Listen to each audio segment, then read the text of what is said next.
Morning बच्चों, मैं रंजना सिंह, संकाय सदस्य डाइट गुमला।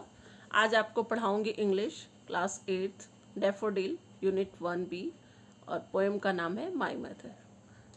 तो यह पोएम किसके द्वारा लिखी गई है? The poem my mother is written by doctor APJ Abdul Kalam. तो यह कविता माई मदर मतलब मेरी माता, ये हमारे पूर्व राष्ट्रपति, मिसाइल मैन, महान वैज्ञानिक डॉक्टर APJ अब्दुल कलाम द्वारा लिखी गई है, जिनको आप बहुत अच्छे से जानते होंगे। He was the 11th president of India, वो हमारे देश के 11वें राष्ट्रपति थे। He was known as the missile man of India for his work in the field of rocket science. तो उनको मिसाइल मैन के रूप में जाना जाता है हमारे देश में। भारत का मिसाइल मैन कहा जाता है उन्हें, क्योंकि उन्होंने रॉकेट साइंस के क्षेत्र में बहुत ही अच्छा काम किया था, उत्कृष्ट काम किया था।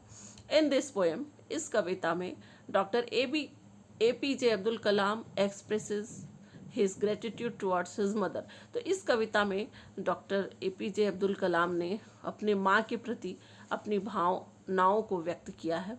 His mother and says he owes all his achievements to her.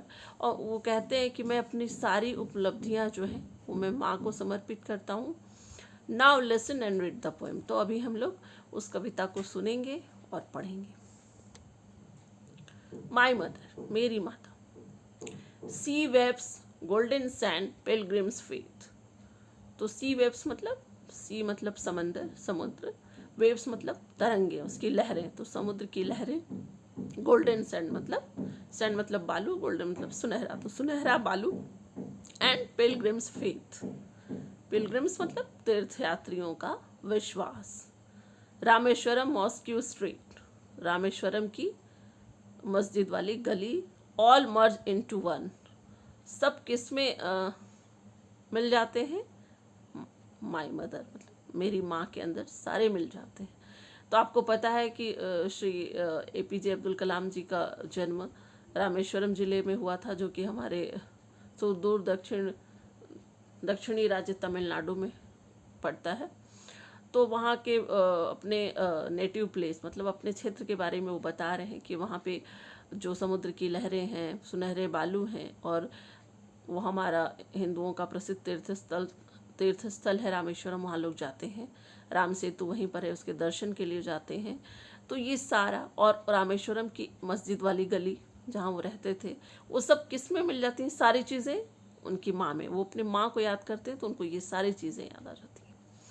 You come to me like heaven's caring arms.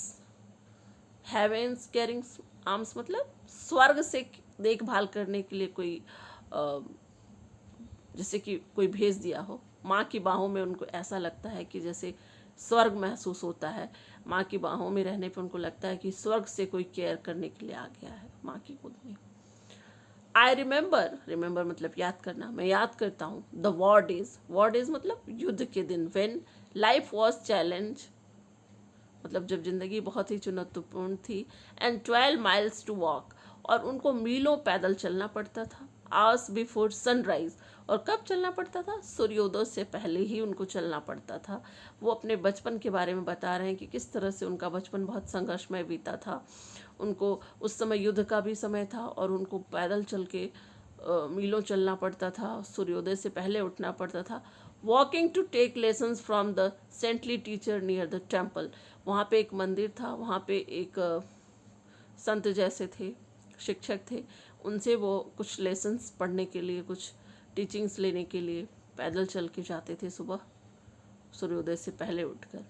Again miles to the Arab teaching school, और फिर उसके बाद वो कहाँ जाते थे? मीलों चल के फिर से एक बार जाते थे जहाँ पे वो अरब टीचिंग स्कूल था, जहाँ पे वो अरबी की पढ़ाई करते थे।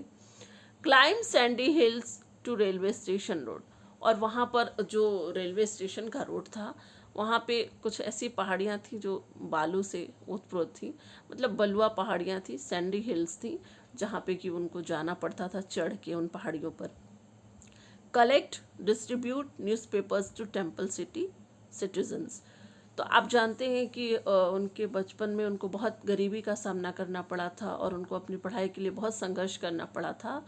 तो इसके लिए उनको पहले अखबार बेचना पड़ता था। तो अखबार बेचने के लिए पहले उनको अखबार को लेने जाना पड़ता था, न्यूज़पेपर को, फिर उसको बांटने जाना पड़ता था। और कहाँ बांटना पड़ता था? जो मंदिर के आसपास का जो शहरी इलाका था, जो शहर के लोग थे, वो उस पेपर को पढ़ते थे, वो उनको पेपर बेचने के लिए जाना पड़ता था। तो बहुत कड़ी मेहनत करके उन्हें अपना जीवन यापन करना पड़ता था। तो अब हम आगे देखते हैं। Few hours after sunrise, few मतलब कुछ, आवर्स मतलब घंटे, कुछ घंटों के सूर्योदय के बाद, सनराइज मतलब सूर्योदय, गोइंग टू स्कूल, फिर उनको स्कूल भी जाना होता था अपने विद्यालय पढ़ाई के लिए। Evening business time before study at night, और शाम में भी उनका बिजनेस टाइम होता था जब उनको काम करना पड़ता था। और फिर उसके बाद रात को वे पढ़ते थे, मतलब रात को पढ़ने से पहले भी उनको काम ही करना पड़ता था। वो उनका इवनिंग का मतलब शाम का बिजनेस का समय था। All this pain of a young boy, ये सारी तकलीफ़ें किसकी हैं? ये सारा दर्द किसका है? एक नौजवान लड़के का है, जिसको कि इतना संघर्ष करके अपनी पढ़ाई पूरी करनी पड़ती थी। My mother you transformed into pious strength, लेकिन वो कहते हैं कि ये सब जो शक्तियाँ हैं, मुझे इतनी संघर्ष करने की शक्ति, इतनी कठिन परिस्थितियों में कड़ी मेहनत करने की जो शक्ति है, वो सब किन से मिली थी? अपनी माँ की से मिली थी। अपने माँ से ये सब पायस चीज़ें, पवित्र चीज़ें, बहुत अच्छी चीज़ें, जो स्ट्रेंथ है, ये सब उनको माँ से मिली थी। With kneeling and Boeing 5 times, मतलब वो कह रहे हैं कि 5 बार भी उनको जो भी करना पड़ता था। For the grace of the almighty only my mother, तो जो भी कठिनाइयों का उन्हें सामना करना पड़ता था, जो 5 बार उनको संघर्ष करना पड़ता, दिन भर में काम करना पड़ता, वो सब के लिए उन्हें कहाँ से शक्तियाँ मिलती थी? ऑलमाइटी मतलब सर्वशक्तिमान ईश्वर से, अल्लाह से मिलती थी, भगवान से मिलती थी। और वे कौन थी उनके लिए? उनके ईश्वर, उनके अल्लाह, उनके भगवान, उनकी ऑलमाइटी, सब कुछ उनकी माँ थी। कहा ही जाता है कि ईश्वर सब जगह नहीं आ सकते, इसलिए उन्होंने माँ को बनाया है। Your strong pity is your children's strength, मतलब तुम्हारा पिटी मतलब तो होता है दया, लेकिन जो माँ का बहुत मजबूत पक्ष था, जो उन्होंने अपने बच्चों को इतना स्ट्रेंथ दी, इतनी शक्ति दी, और अपने बच्चों को इतना उन्होंने संघर्ष करने के लिए मजबूत बनाया, तो ये स्ट्रॉन्ग पिटी थी। मतलब बच्चों पे रहम तो करती थी, लेकिन उसके साथ साथ बच्चों को उन्होंने शक्ति भी दी। You always share your best with whoever needed the most, और तुमने वो सब कुछ अपने बच्चों को दिया जबकि उन्हें सबसे ज़्यादा जब ज़रूरत थी, तब आप उन बच्चों को उनकी आवश्यकता के अनुसार वो सब कुछ दिया। You always gave and gave with faith in him, और तुमने हमेशा बच्चों को दिया ही है, कभी स्ट्रेंथ दिया है, कभी पायस स्ट्रेंथ दिया है, कभी उनको ज़रूरत पड़ने पे सपोर्ट दिया है, और कभी उनमें विश्वास जगाया है, विश्वास दिया है। Still remember the day when I was 10, वो कहते हैं कि मुझे अभी भी वो दिन याद है जब मैं 10 वर्ष का था। Sleeping on your lap to the envy of my elder brothers and sisters, तो जब लैप मतलब गोद होता है, तो जब मैं माँ की गोद में सो जाया करता था, तो क्या होता था, उनके जो एनवी मतलब ईर्ष्या करना, तो उनके जो बड़े भाई बहन हैं, वो लोग बहुत मतलब जलते थे कि ये क्यों सो गया है माँ की गोद में। It was full moon night, और वो कौन सा समय होता था?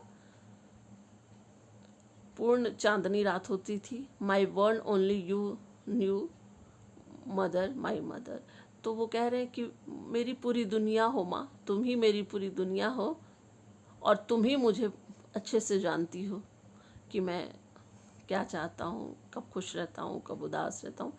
वेन एट मिड नाइट मतलब आधी रात, जब आधी रात को मैं उठता था, I woke with tears falling on my knee, तो जब आंसू मेरे नी के पास तक गिरते थे, पहुंच जाते थे रोते रोते। You new the pain of your child, और तुम अपने बच्चे के दर्द को तुरंत समझ जाती थी मेरी माँ।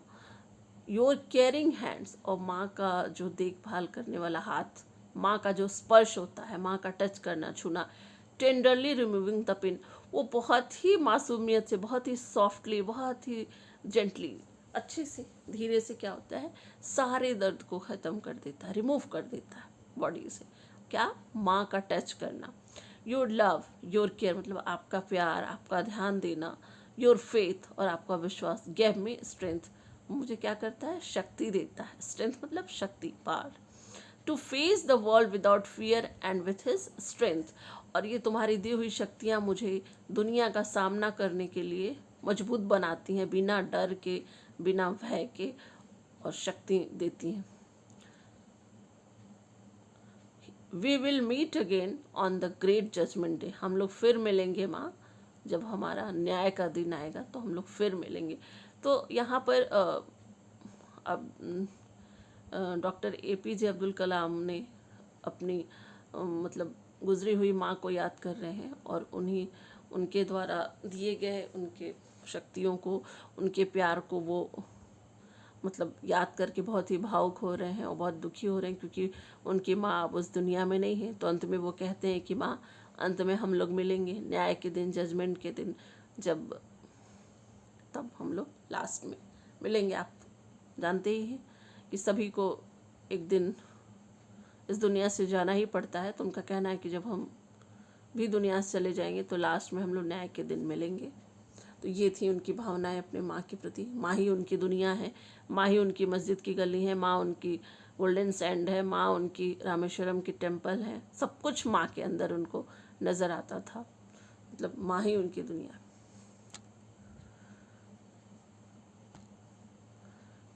तो जैसा कि मैंने बताया कि एनवी मतलब ईर्ष्या होता है। We should never envy others, हमें दूसरों से जलना नहीं चाहिए। पिलग्रिम मतलब मैंने बताया तीर्थयात्री। पिलग्रिम्स विजिट रिलीजियस प्लेसेस, तो तीर्थयात्री कहाँ जाते हैं, धार्मिक स्थानों पे। तीर्थ मतलब धर्म से जुड़ा हुआ है। मर्ज मतलब विलय हो जाना, मिल जाना। रिवर्स मर्ज इनटू सीज, समुद्र में मिलती हैं नदियाँ। पाइटी मतलब धर्मनिष्ठा, mother's piety is their children's strength. तो माँ का जो धर्मनिष्ठा होती है अपने बच्चों के प्रति, वही बच्चों को बहुत शक्ति देती है। सेंटली मतलब पुण्यात्मा, संत जैसे लोग। Shankaracharya was a saintly person. और ट्रायल मतलब होता है कठिन परिश्रम। Freedom fighters trial hard for India's freedom. Pious मतलब धार्मिक, पवित्र। Places for worship are pious to us. Faith मतलब भरोसा। We should have faith in ourself, हमें खुद पे विश्वास करना चाहिए। ऑलमाइटी मतलब सर्वशक्तिमान, the almighty helps everyone. Strength मतलब ताकत, the youth are the strength of a country, युवा क्या है, देश की ताकत है। जजमेंट डे, न्याय का दिन। We all will meet again on the judgment day, हम सभी लोग कब मिलेंगे, न्याय के दिवस के दिन मिलेंगे। तो ये थी कविता।